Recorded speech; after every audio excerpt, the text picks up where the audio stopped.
ایک بڑھیا تھی۔ وہ بڑھیا اپنا سارا گہنا پاتا پہن کر کہیں جا رہی تھی۔ گہنا کیا تھا؟ یہی کانوں میں جھمکے تھے، باہوں میں کنگن تھے اور گلے میں ہار تھا، مگر یہ سارے زیور تھے سونے کے۔ بیچاری بڑھیا کے پیچھے دو ٹھگ لگ گئے۔ دونوں بڑے چال باز، مکار اور عیار تھے۔ دونوں آپس میں گہرے دوست تھے۔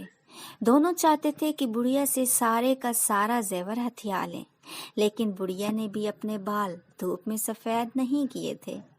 وہ ٹھگ تو ٹھگ تھے ہی، یہ بڑھیا ان کی بھی نانی تھی۔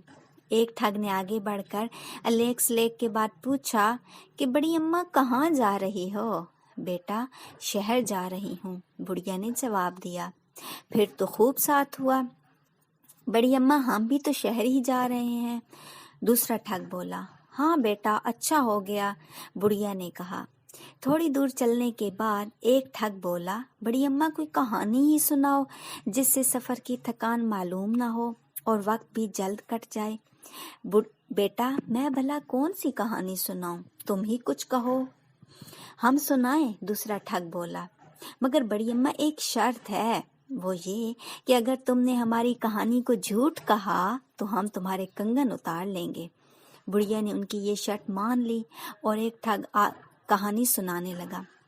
وہ بولا، بڑی اماں ہمارے پاس ایک گائے تھی، لمبے لمبے کان تھے، بڑی خوبصورت موٹی تازی تھی، اس کی آنکھیں بہت خوبصورت تھیں، دودھ اتنا دیتی تھی کہ ہم دوہتے دوہتے تھک جاتے تھے، لیکن دودھ پھر بھی ختم نہ ہوتا تھا۔ اس میں خاص بات یہ تھی کہ اگر ہم اس کے داہنے سینگ پر بیٹھ جاتے تو مغرب پہنچ جاتے اور جب بائیں پر بیٹھتے تو مشرق میں آ جاتے۔ پاکستان بننے پر جب ہم قافلے کے ساتھ پاکستان آ رہے تھے تو ہم پر فسادیوں نے حملہ کر دیا۔ ایک سنسناتی ہوئی گولی آئی اور ہماری گائے کو لگی، جس سے بیچاری وہیں ڈھیر ہو گئی۔ بڑا افسوس ہوا، بڑھیا نے افسوس ظاہر کرتے ہوئے کہا۔ بڑی اماں اب تم کچھ سناؤ، ٹھگ نے تیر نشانے پر نہ لگتے دیکھ کر کہا۔ میں سناؤں، بڑھیا نے کہا، اگر تم نے میری بات کو غلط جانا تو تمہیں 100 روپیہ دینا پڑے گا۔ ٹھگوں نے کہا، ہمیں منظور ہے۔ تو پھر سنو بیٹو، جب میری شادی ہوئی تو میرے والد نے ایک بیل بھی مجھے جہیز میں دیا۔ بڑا اچھا بیل تھا، کسی کو کچھ بھی نہ کہتا تھا۔ ایک دفعہ یوں ہی باہر کھیت میں کوئی دوسرا بیل اس سے لڑ پڑا، ایسا لڑا کہ ہمارے بیل کے ماتھے پر اچھا خاصا زخم ہو گیا۔ ہم نے بہتیرے علاج کرائے لیکن زخم نہ بھر سکا۔ کرنا خدا کا یوں ہوا کہ بنولے کا دانہ اس کے زخم میں کہیں سے گر گیا۔ ہوتے ہوتے وہ اچھا خاصا پودا بن گیا۔ اس میں ایسی نفیس کپاس لگی کہ تمہیں کیا بتاؤں۔ وہ کپاس ہم نے جمع کرنی شروع کر دی۔ اتنی کپاس جمع ہو گئی کہ اب گھر میں جگہ ہی نہ رہی۔ گھر گھر ہمارے بیل کے چرچے ہونے لگے۔ بڑی دور سے لوگ اس انوکھے بیل کو دیکھنے کے لیے آتے، اس کی کپاس کو دیکھتے اور تعریفوں کی پل باندھ دیتے۔ اب ہمارے پاس اتنی زیادہ کپاس ہو گئی کہ سنبھالنا مشکل ہو گیا۔ ہم نے اسے بیلوا کر کاٹنا شروع کیا اور اس کا کپڑا لتا بنانے لگے۔ کئی قسم کے کپڑے بنوائے جن میں خیس بھی تھے۔ ان خیسوں میں سے 2 خیس کہیں چوری ہو گئے۔ بیٹا خدا جھوٹ نہ بلوائے، یہ خیس جو تم اوڑے ہوئی ہو وہی ہیں جو چوری ہوئے تھے، مہربانی کر کے یہ خیس اتار دو۔ دونوں ٹھگوں نے اپنے خیس بڑھیا کو دے دیے اور کرتے بھی تو کیا، شرط جو تھی مجبور تھے۔ ہاں تو بیٹا، بڑھیا نے پھر کہانی کا سلسلہ شروع کیا۔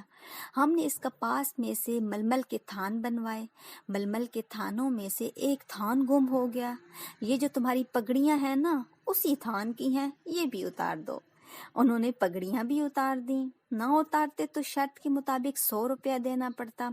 اب شہر نزدیک ہی تھا۔ ایک ٹھگ بولا، بڑی اماں بڑی بھوک لگ رہی ہے۔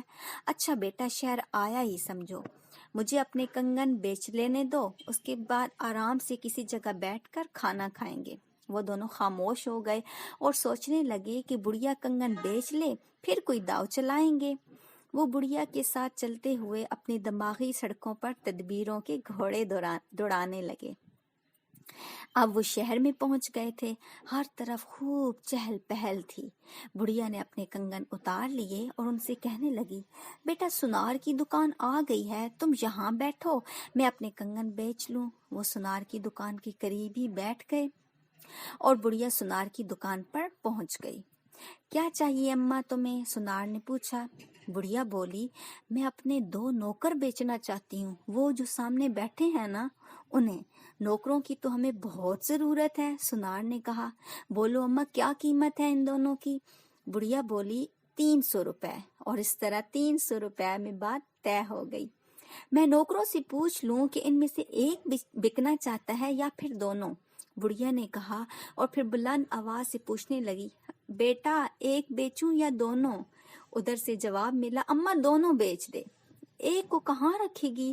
بڑھیا نے 200 روپیوں میں دونوں ٹھگوں کو سنار کے ہاتھ بیچ دیا اور ان کے پاس آ کر کہنے لگی، بیٹا تم یہیں بیٹھو، میں تمہارے لیے کھانا لے کر آتی ہوں، کچھ مٹھائی بھی لیتی آنا اماں، دونوں نے کہا۔ اور بڑھیا اچھی بات کہہ کر 9 2 11 ہو گئی۔ تھوڑی دیر بعد سنار نے انہیں بلایا اور دریاں جھاڑنے کا حکم دیا تو ان کو حقیقت معلوم ہوئی اور انہوں نے کہا، ارے وہ تو ہماری بھی نانی نکلی۔ مزید ایسی ویڈیوز کے لیے ہمارے چینل کو سبسکرائب کریں اور بیل آئیکن کو